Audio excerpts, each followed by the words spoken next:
name's Mike Bluehair, and I run an organization called Film the Police Portland. I've been observing law enforcement interact with the public for 4 years now. I've literally documented hundreds of interactions with police, both in Gresham and in Portland, and uploaded it to YouTube. A little bit of information about my background. My longest stint of homelessness was from 1993 to 2003.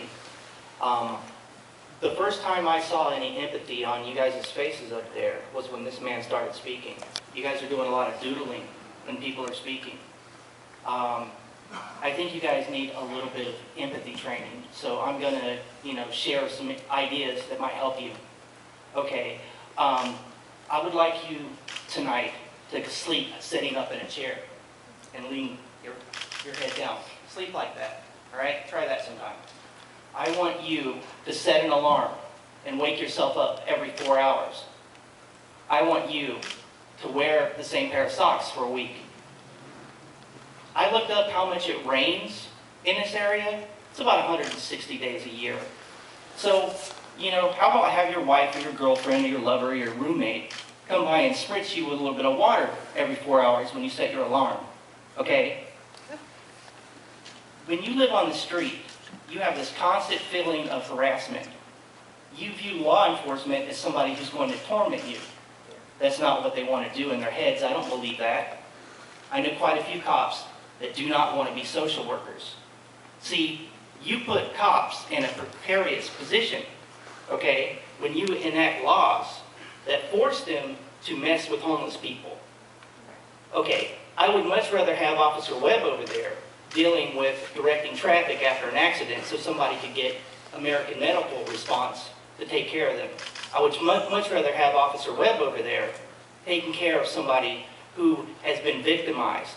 You can't pull police resources away from stuff that's legitimate and then have them mess with homeless people.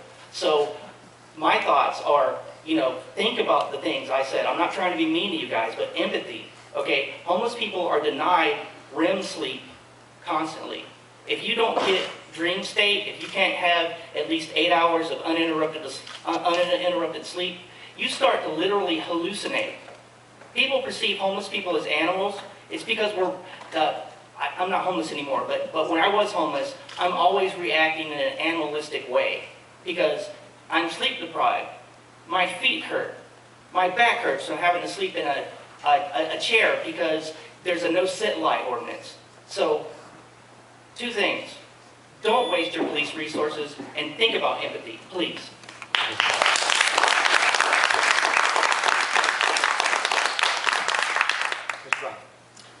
Jim Buck. I'm actually involved with the Northeast Emergency Food Program in Portland, the HIV Day Center, a number of organizations there working on behalf of homeless and the marginalized.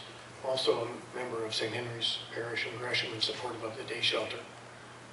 I'm here though as president of a Gresham Neighborhood Association, and we advocated on behalf of environmental concerns due to some of the effects of homeless camping in riparian areas, especially Johnson Creek, as well as other creeks in the area. And I've heard the voices here today, and I've heard them before, and I've talked with some of the homeless along the trail. And I think those voices are important to listen to, for sure. And I'd like to see, as we've advocated in our letter to the mayor and to the council, would ask that additional services be provided so the homeless can be held more accountable and help in the solutions. And we're concerned about hazardous materials like batteries and other chemicals being left near the creek, able to wash in on an overflow situation as I witnessed. Things that are, may recover, but it could take a lot of time.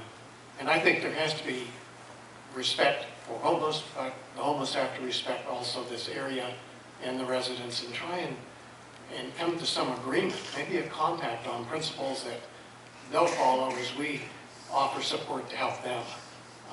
And I believe we are,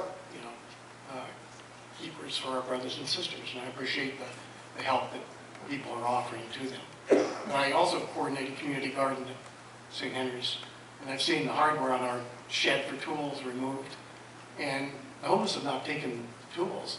but they remove the hardware to spend the night there. And then I think tools and other things disappear from other individuals.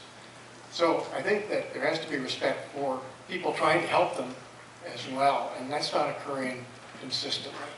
But I would hope that Gresham would be creative in trying to reach agreement with them on how can we protect our environment as we're trying to come up with solutions for this situation. Thank you. Thank you all for your time.